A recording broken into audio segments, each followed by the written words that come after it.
Hello and welcome to this channel. In this video, I will show you how to solve the problem of temporarily banned. You are temporarily banned from WhatsApp because you may have violated our terms of service. You'll be able to use WhatsApp again in 5 minutes, 2 seconds. Now, you may have a message like this, or you may just have a message like you are banned from using WhatsApp because you have violated our terms of service. It happens. And sometimes it could be that maybe you mistakenly did something without knowing that it's against WhatsApp policies. Or maybe someone might have hacked your account and did a lot of things that are in contravention of the WhatsApp policies or a violation of the WhatsApp policies. It could be anything. Sometimes it could be a violation or it could be something you didn't do. In any case, you have the option to appeal. You have the option to also tell them that you know you have not violated their policy, so they should reinstate your WhatsApp.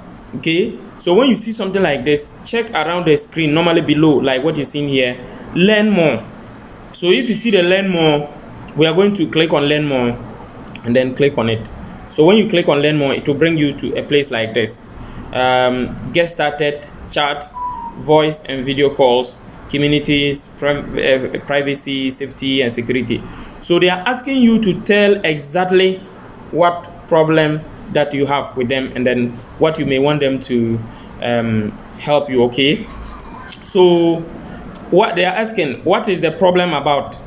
Is it about chats? Is it about your voice and video calls? Is it about your privacy and security? What is it? Okay, so you click on get started. The interface may be different because they keep on changing everything all the time. So whatever that you see may be different from what I am seeing here, but there will be an option for you to appeal. Sometimes they may ask you that describe what happened and add a screenshot. So you can click on get started for an example here.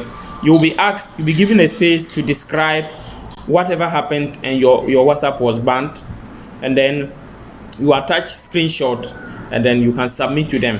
They will ask you, sometimes they will ask you to even add.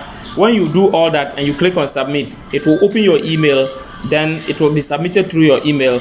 Then after they receive it, they will review it and probably reinstate it. So what should you write and what should you tell them? You can tell them that I tried to open my WhatsApp and I am told I am banned from using WhatsApp for violating WhatsApp terms. However, I've taken time to read the WhatsApp policies in detail, and I will put the link in the description for you to know all the WhatsApp details. And so you take time to go through them so that you make sure that when you are telling them you've gone through the policies, you have really gone through the policies. You can tell them, so I've gone through the policies in detail as stipulated in, and you put the WhatsApp policies link so that they know that you actually read their policies. And then you let them know that I am extra sure I have not violated any WhatsApp policy. After going through your policies, I have not violated any of them, and I'm extra sure I didn't violate any of your policies or community guidelines. And I am sure that this will definitely be a mistake. Please get my WhatsApp reinstated. And you now submit it. It could also be that if your account is hacked and the hacker hacked it and posted so many things that are against WhatsApp policies, you can indicate my WhatsApp account was hacked and the hacker posted a lot of things which are against WhatsApp policies. So they will be able to know that, okay, something bad happened, but it's not you who did it. So whichever be the case, you have to make sure that you appeal. In some cases, if you submit the email within some minute, they will reply to you and they will give you further steps that you can follow to get your WhatsApp reinstated. So whatever procedure, whatever response they will give you, depending on whatever they say, you will know what to follow in order to get your account reinstated. I know that if you take time to follow all these procedures that I have outlined, okay, you'll be able to get a solution. Thank you so much for watching this video. Subscribe to this channel, turn on the notification bell so that anytime we release videos, you'll be the first to see it. Once again, bye bye.